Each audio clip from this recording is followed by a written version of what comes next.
आफाक अहमद नाम है इनका, पाकिस्तान से है। इंटरमीडिएट किया इन्होंने। कंप्लीशन ईयर जो है 2024 है, एज 20 है। ये लिखते हैं, डियर सीईओ, सीईओ आपको कह रहे हैं, I hope you are doing well. I wanted to share that I enrolled in DCCS program on January 5th, 2025. अभी I need your guidance to complete a Lazak program requirement and pass Educall exam as soon as possible. Time is bit tight for me because I have to move to KSA, Saudi Arabia, after 1 year for driving job if I don't complete your diploma. I also want to mention that my family doesn't know about this course. I have paid the fee from my pocket money, so it is really important for me to make the most of it and complete everything successfully. तो ये वाहिद बंदे हैं जो छुप के diploma कर रहे हैं। इंग्लिश में सब लिखा है इसने। इंग्लिश इतनी अच्छी लिखी है। और सऊदीया में ड्राइवर की जॉब ढूंढ रहे हैं। ये घर वाले भेज देंगे ऐसा लगता है, 1 साल की डेडलाइन है इनके पास। तो मुझसे गाइडेंस चाहिए कि क्या करना चाहिए मुझे।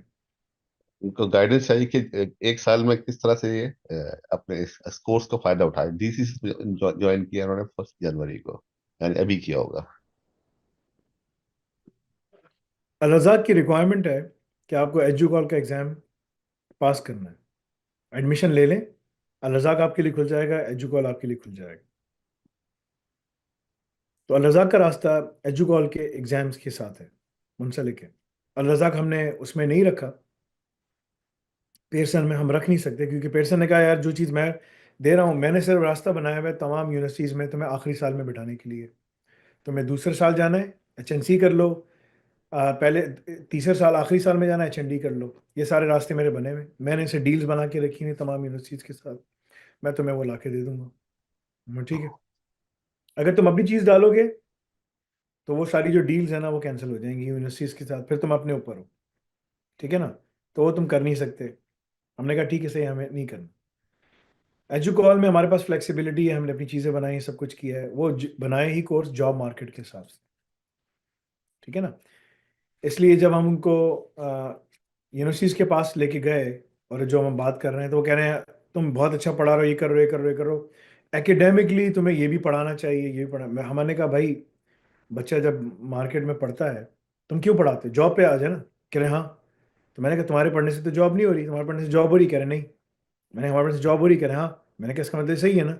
हाँ ये ठीक तो है, तुम सही कह रहे हो, लेकिन जो हमारे प्रोफेसर है ना, वो उनको ये चीज़ समझ नहीं आ रही, क्योंकि उनका एक्सपीरियंस नहीं है इस चीज़ में। वो उनका एक्सपीरियंस है स्टैट्स में, उनका एक्सपीरियंस है कैलकुलस में, उनका एक्सपीरियंस है सिंपल प्रोग्रामिंग के अंदर। तुम उनको बहुत एडवांस लेवल पे लेके जा रहे हो। मैंने कहा उस पे जाने से जॉब हो जाती है। कह रहा हो जाती है। तुम्हारे सारे आर्गुमेंट बिल्कुल सही हैं, लेकिन प्रॉब्लम ये प्रॉब्लम है इन यूनिवर्सिटीज़ के साथ। और ये हम जो है ना, ये हम देखते आ रहे हैं, देखते आ रहे हैं, अभी से नहीं, पिछले 2 साल से। ठीक है ना, और मल्टीपल ईयर से हम देखते आ रहे हैं। जब हमने एजुकॉल के साथ सर्टिफिकेशन सब कुछ किया था, उस वक्त से हम देखते आ रहे हैं ये प्रॉब्लम है, क्योंकि प्रोफेसर्स ना रेडी नहीं है अपने आप को चेंज करने के, क्योंकि उनके पास इंडस्ट्री का एक्सपीरियंस नहीं है। राइट, तो ये चीज़ है, ये मसला है। ठीक है ना, इसलिए हम पेयरसन को लेकर आए कि हमने कहा यार गैप ही ब्रिज कर दो, ख़त्म करो बस। ठीक है ना, तो अब चलो, अब मसला ही नहीं है। जिसको जाना है बाहर जाए, जिसको जॉब पे जाना है ये पढ़ ले, जिसको बाहर जाना है ये पढ़ ले। दोनों पढ़ लोगे तो जॉब के साथ बाहर चले आओगे, ख़त्म। बस ये बात ख़त्म हो गई। और it was a very simple solution. हमने कहा हम अपना OFS का, इसके बाद हम अपने अब OFS के चार्टर पे काम कर रहे हैं। उसमें हमारी डिग्री हमारी मर्जी है, क्योंकि हमारी डिग्री चार्टर आ जाएगा, पूरी दुनिया में एक्सेप्टेड है, क्योंकि वो UK की गवर्नमेंट हमें चार्टर दे रही है। टेंशन की बात ही नहीं है। वही गवर्नमेंट जो है वो ऑक्सफोर्ड को भी देती है चार्टर, कैम्ब्रिज को भी, सबको उन्हीं को वही चार्टर देती है, हमें भी वही चार्टर दे रही है, सब डिग्री बराबर हो गई, मसला ही ख़त्म हो गया। उस पर हम काम कर रहे हैं। ठीक है ना, इंशाल्लाह जब वो हो जाएगा आपको पता चल जाएगा। इनका जो पाथवे है कि यार अगर मैंने नहीं, मुझे 1 साल के अंदर ख़त्म करना है, सब कुछ करना है, तो तुम एजुकॉल का, अल रज़ाक का पाथवे एजुकॉल के एग्ज़ाम के ज़रिए आता है। एजुकॉल के एग्ज़ाम के लिए रजिस्टर हो। उसके 2 पार्ट्स हैं, MCQs, प्रेजेंटेशन। MCQs दो, सारे महीने लगे, 2 महीने लगे, 3 महीने लगे, बैठ के करते रहो, करते रहो, करते रहो, कोर्सेज पढ़ने के साथ साथ। अगर तुम्हारे पास इतना ही टाइम है, अगर मुझे 1 साल के अंदर जॉब पकड़नी है, अदरवाइज मुझे घर वाले सऊदीया में ड्राइवर बना के भेज देंगे, ठीक है, तो तुम्हारे पास टाइम है, तो just utilize it. Even during Ramadan तुम अपनी पढ़ाई करो। नजर की हिफाजत करो, कानून की हिफाजत करो, जबान की हिफाजत करो, बैठ के पढ़ाई करो, तुम्हारी इबादत है। बिकॉज तुम्हें काम चाहिए ना। मस्जिद में खाली बैठे रहोगे कुछ नहीं होगा। You have to be practical. The Sahaba were practical. ठीक है ना, किसी सहाबा की जिंदगी पढ़ो, ये नहीं कर रहा मस्जिद में बैठा हुआ है। ठीक है ना। तो उमर बिन खत्ताब जिस अंसारी भाई के साथ आके बैठे, तो उन्होंने कहा कि यार एक दिन तुम जाओ रसूलुल्लाह सल्लल्लाहु अलैहि वसल्लम के साथ मस्जिद में टाइम गुजारो, मैं अपने जानवर भी देखूंगा, तुम्हारे जानवर भी देखूंगा। नेक्स्ट डे मैं जाऊंगा, तुम मेरे जानवर देखोगे और अपने जानवर भी देखोगे। शिफ्ट लगाएंगे हम लोग, और हम रसूलुल्लाह सल्लल्लाहु अलैहि वसल्लम के साथ जाके बैठेंगे और उनसे इल्म सीखेंगे, क्योंकि वो मस्जिद में बैठा के पढ़ा रहे थे। क्योंकि अल्लाह के रसूल का जो रिस्क था वो नेज़े के नीचे था। फरमाते थे कि मेरा रिस्क अल्लाह ने नेज़े के नीचे रखा है। ठीक है ना। क्योंकि it was all war booties, that was his risk, he was not allowed to work. We the Sahaba, they had to work. तो तुम्हें काम करना है। We have to follow the सहाबा ना, राइट, द सालिहीन, द सलफ, राइट।